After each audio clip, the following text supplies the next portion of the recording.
Assalamualaikum warahmatullahi wabarakatuh. Dalam video sebelumnya, kita telah belajar mengenai keyakinan. Memang, keyakinan adalah hal yang muncul dari dalam diri kita. Terkadang kita lupa bahwa yakin tidak hanya berkaitan dengan hal yang indah, hal yang enak, hal yang manis, hal yang membahagiakan. Karena apa? Pada dasarnya manusia diturunkan ke dunia itu untuk diberikan ujian dan cobaan. Tidak hanya ujian kebahagiaan, tapi juga ujian kesedihan. Tujuannya apa? Allah ingin menguji hambanya. Allah sayang pada hambanya. Lalu, siapa yang beruntung? Yang beruntung adalah mereka yang sabar dalam ujian itu, yang mampu menerima dan mampu menunggu keajaiban dari Tuhannya.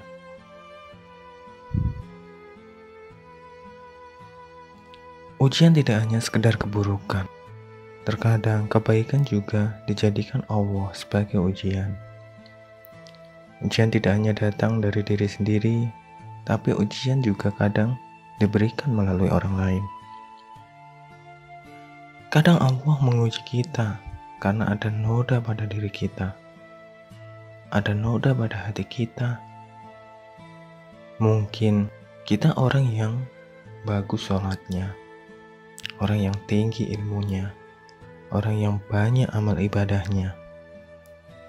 Tapi bukan itu yang Allah nilai. Allah ingin melihat apakah dalam keimanan kita tersebut kita sudah menjadi tempat, menjadi jalan, menjadi jembatan bagi saudara kita yang tersesat. Terkadang banyak orang yang justru pada saat dia sedang di atas, dia justru malah merendahkan sesamanya, merasa jumawa, merasa sombong, merasa bangga dengan semua amalannya. Mereka merasa itu yang terbaik, dia yang terbaik, amalnya yang terbaik. Tapi bukan itu. Bukan ibadah yang ingin Allah lihat. Tapi seberapa manfaat kamu bagi saudaramu. Karena apa? Di dalam iman seseorang, di dalam kehidupan seseorang, itu seperti sekolah, ada tingkatannya. Mulai dari TK, SD, SMP, SMA, sarjana, mahasiswa, hingga mereka yang sudah menjadi guru dan dosen. Ada sebuah cerita, seorang wanita yang banyak dosa. Dia seorang pekerja malam, pemabuk, penjudi, dan banyak dosa yang dia lakukan. Suatu ketika, Allah memberi dia hidayah. Dia lewat di depan sebuah pengajian. Dia berdoa, "Ya Allah, mau sampai kapan aku akan terus seperti ini? Berilah aku jalan supaya aku bisa seperti mereka, ya Allah." Ketika lewat di depan majelis itu, dia menundukkan wajahnya karena merasa banyak dosa dan tidak pantas lewat di depan majelis yang suci. Tapi, tempat yang seharusnya suci dan bisa menjadi jalan ibadah, jalan hidayah, jalan masuk surga, jalan kebaikan bagi wanita tersebut, justru tidak menunjukkan fungsinya. Mereka justru menggunjing wanita tersebut.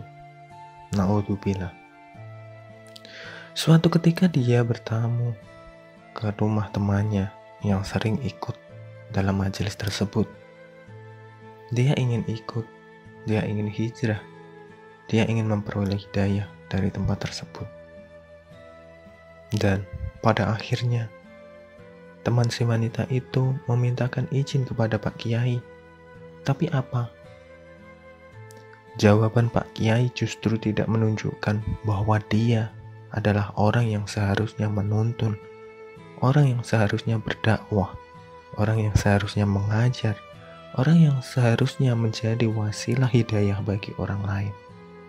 Terutama wanita tersebut sudah mendapatkan hidayah dan perlu dituntun untuk menuju hidayah tersebut. Pak Kiai itu bilang, jangan hadirkan pendosa itu di dalam pengajian kita, karena dia bisa mengotori majelis kita, mengotori tempat suci yang kita punya.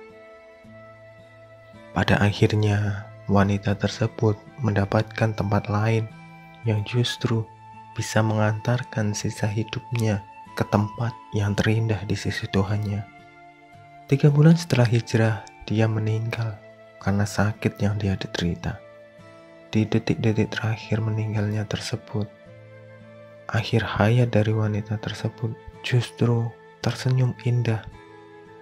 Baunya harum, wajahnya berseri, seolah Allah ridho dengan dirinya. Memang, kita tidak pernah tahu kapan rahmat Allah datang, kapan hidayah Allah akan datang. Tapi, jangan pernah sebagai seorang hamba kita menghalangi orang lain mendapatkan hidayah. Apalagi jika kita diposisikan menjadi orang yang lebih baik dari dirinya. Karena apa? Tangisan lirih para pendosa itu lebih baik di hadapan Allah daripada zikirnya seorang ulama yang bangga terhadap amalannya. Mungkin cerita wanita pendosa itu adalah contoh kecil yang bisa kita jadikan gambaran dalam kehidupan kita. Tapi, terkadang kita tidak menyadari ada contoh lain yang sering kita lakukan di dalam kehidupan nyata. Ketika kita bisa memberi dengan uang 100.000 misalnya, dan kita melihat ada orang yang baru bisa memberi dengan uang yang nilainya 1.000, dengan bangga kita menunjukkan, ini loh, saya beramal dengan nilai uang 100.000, sehingga membuat dia malu dengan bersedekah 1.000 rupiah. Mungkin ini tidak secara langsung kita perlihatkan, tapi kita bisa melihat contoh ini itu seperti ketika ada orang yang menarik iuran dan meminta tanda tangan dengan dituliskan nominalnya dan namanya.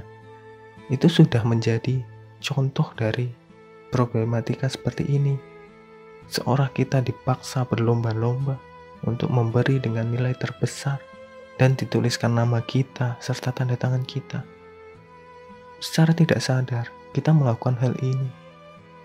Terus ada lagi, ketika ada saudara kita yang baru bisa hadir ke masjid untuk sholat Jumat saja, atau sholat Idul Fitri saja, kita menyindir dia menjadi seorang muslim yang tidak menunjukkan kemuslimannya, atau dengan menyindir dengan cara lain.